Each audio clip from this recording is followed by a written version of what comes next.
Grade 8, we are gearing towards your final test, which is either going to be Wednesday or Thursday this week on fractions, decimals, and percents.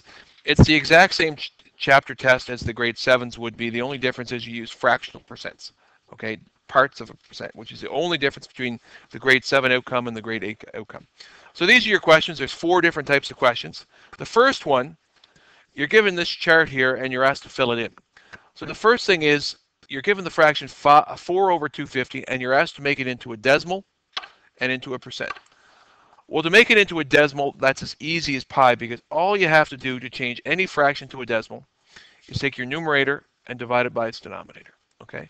And if you do that, you will get the decimal version every single time. Okay, now if you didn't know that and you didn't have a calculator, you could still do it without dividing the numerator by the denominator. You could simply think of it as an equivalent fraction out of either a 10, 100, 1,000, 10,000, whatever you want.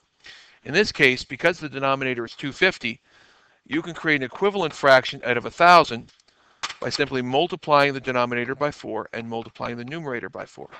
That equivalent fraction would be 16 thousandths, which is 0.016. So you're able to create a decimal without division. You can make an equivalent fraction with a base 10 denominator. Now, once you have it as being 16 thousandths, if you want to get it to be a percent, all you have to do is create an equivalent fraction out of 100. So because my denominator is 1,000 and I want to become a denominator of 100, because that's what percents are, I can simply divide my denominator by 10 to get 100, divide the numerator by 10 to get 1.6, and if I look at this fraction, 1.6 out of 100, that would be 1.6%. Now, another way to write that would be 1 and 0.6%, which is also the same thing, or 1 and 3/5%. All three of these things, this answer, and this answer are all the same thing. They're all 1.6%, right? 1 and 0.6%. The only difference between 1 and 0.6 and 1 and 3/5 is 3/5 is in lowest terms. Okay. The second question, you're given a decimal, 10.6, and you're asked to write it as a fraction. Well, the first thing I have to read this as is 10 and 6/10. And if I could write it as 10 and 6/10, then 10 and 6/10 is really a mixed fraction. Okay? So the first thing I have to do is interpret it as a mixed fraction. And the next thing I could do is write that in lowest terms, which would be 10 and 3/5. All right? So your answer for 10.6 as a fraction would be that. But the tricky part is thinking of it as a percent. So if I want to think of that as a percent, I can't use mixed fractions to translate them into percents. I have to always look at a fraction as an improper fraction out of 100 if it's a mixed fraction. So the first thing I want to do is think of this as being 106 over 10. All right? So 10 and 6/10 as an improper fraction. We know this little algorithm will multiply that by that to get 100, and then add 6, and that's 106 over your original denominator, which is 10. But since I want to get it to a percentage, I always have to have an equivalent fraction out of 100 to know what it is as a percent, because percents are out of 100. In this case, I would have to multiply that 10 by 10 to get 100, which means I'd have to multiply the numerator by 10, which would mean it's 1,060 out of 100, which means it's 1,060%. And that's a really tricky question because most people think of it as being 10.6%, right? But you have to understand that 1 represents 100%. 2 represents 200%. 2 of anything shaded in. If I go back to this question right here, if I was to shade in this object fully, that would be one object, that would be 100%. If I would shade in 2 of them, that would be 200%, and so on and so forth. So I have to see 10 as really being 10 of those shapes shaded completely in, which would be 1,000%, right? And 0.6 would be another 60%, so 1,060%. And your last question, 0.8%, I'm given the percentage and I'm asked to make it into a fraction and a decimal. Well, since it's a percent, I know the easiest fraction I can create would be that number in a fraction out of 100, because that's what percents are. So 0.8% as a bad fraction would be 0.8 out of 100. Now, since we really want a fraction that doesn't have decimals in the numerator, I have to multiply that by enough to get rid of the decimal, which means I only have to move it one decimal place, which would mean multiplying it by 10 would be enough to create an equivalent fraction, in this case 8, out of 1,000, which is a proper fraction. It does not have a decimal in the numerator, okay? So even though I had decimal 8 out of 100, I just had to make it into a better fraction, which was 8 over 1,000. And if I want to write that in lowest terms, it would be 1 out of 250. 1 out of 125. Oops. 1 out of 125, because I can divide both by 8. 8 is a factor that both share, okay? Now the last part is, what is that as a decimal? And I don't need this to read it as a decimal.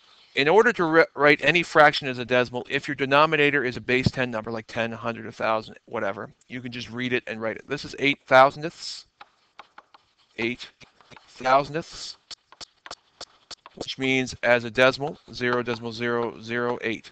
Your tenths, your hundredths, your thousandths. So that would be what it is as a decimal. Your second question gives you this picture and asks you to write it as a fraction, decimal, and percent.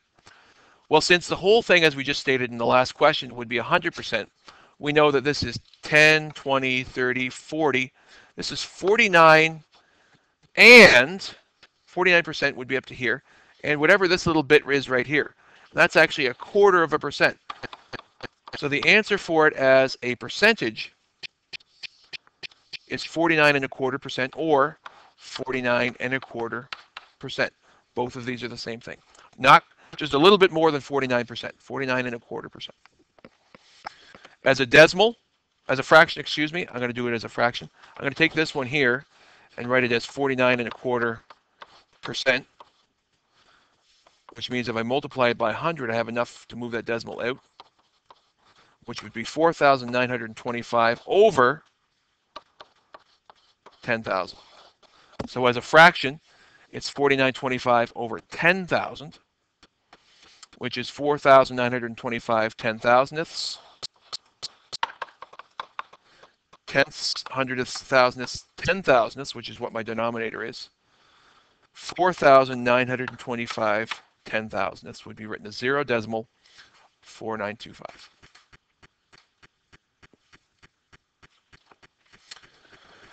Your next question is your mental maths question. So you're given all three of these and you're asked to calculate mentally without a calculator what the answer would be. So this goes back to grade 7. 10% of a number plus 0.5% would equal 10.5%. Okay? So if you get 10% plus 0.5%, that would equal 10.5%.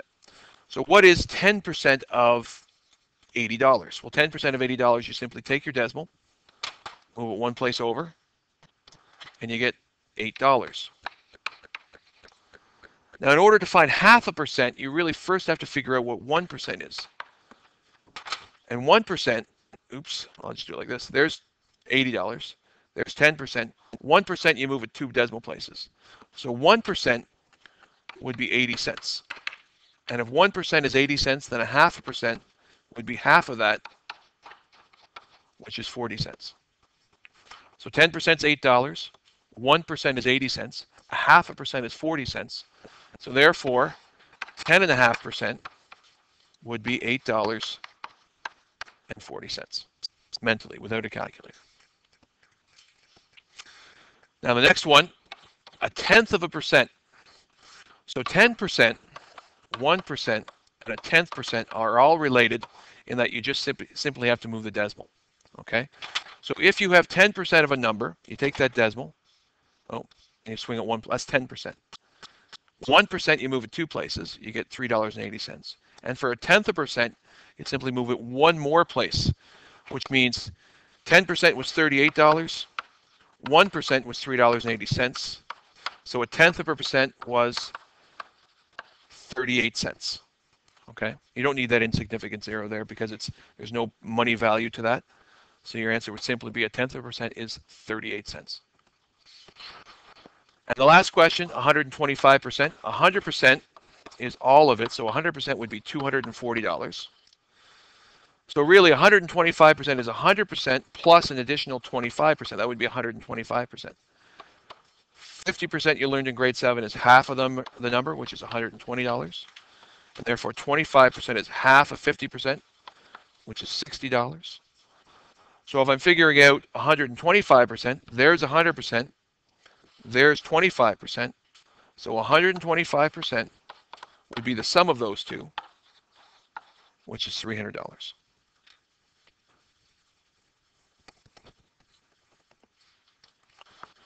And your last question is your calculator math. What's 8.5% of $314.50? So what we really want you to do is be able to think of 8.5% as being 8.5%.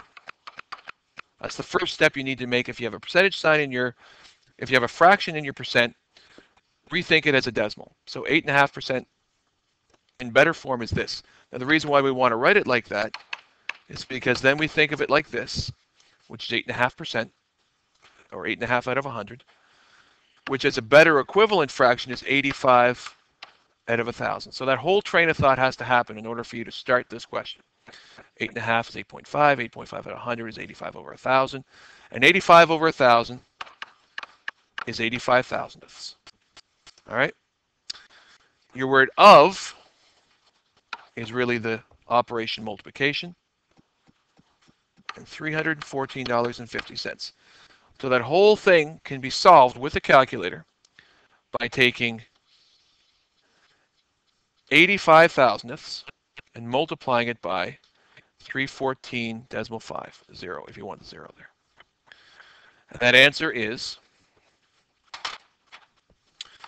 $26.7325, which is approximately, if I'm going to round that 3 is not going to change, it's going to stay 3, approximately $26.73 is your answer for 8.5%. So that's your answer there in the box. Okay. Your next question, I'll just space this out a little bit better, I suppose. Let's see if I can drag that down here. So 0.4%. The first thing you want to do is think of it as a fraction, which is this. So 0.4% would be decimal 4 out of 100, which is an equivalent fraction, would be 4 out of 1,000. Now the reason why I made that is because I only had to move my decimal one place over, which means I multiplied it by 10. If I want to keep it equivalent, multiply both numerator and denominator by 10 to get 4 thousandths, which is 0.004. So this number here is this number as a decimal. Of is multiplication, 8420. Grab your calculator. Decimal 0.004, or 0.4% of $8,420 is $33.68. $33.68. No rounding necessary. No rounding necessary. It's exactly that amount of money.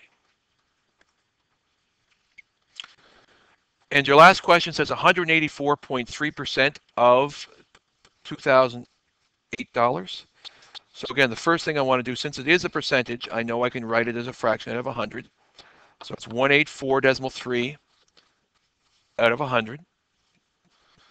I have my decimal in that numerator, which is ugly, so I want to multiply it out of there by multiplying it by 10. If I multiply that by 10, I have to multiply this by 10. Those are equivalent fractions. It's improper, which means I should write it as a mixed fraction, which is 1 and 843 out of 1,000. And once I have it like that, I can now interpret it as a decimal, 1 and 843 thousandths times your 2008. So we've got to think about this. This is, if I was multiplying it by 1, that's 100%. That would be all of 2008. So if I multiplied it by 1, I get 100% of it, which is 2008, plus an additional 84.3% of it would be that decimal 843. So take your calculator. 184% and 0.3% of 2008 is $3,700. I'll write that right here. I'll write it real small. $3,700.74. That 4 right here would be 0.4 of a cent. But since it's less than a half a cent, we're going to just round that and keep it as $3,700.74.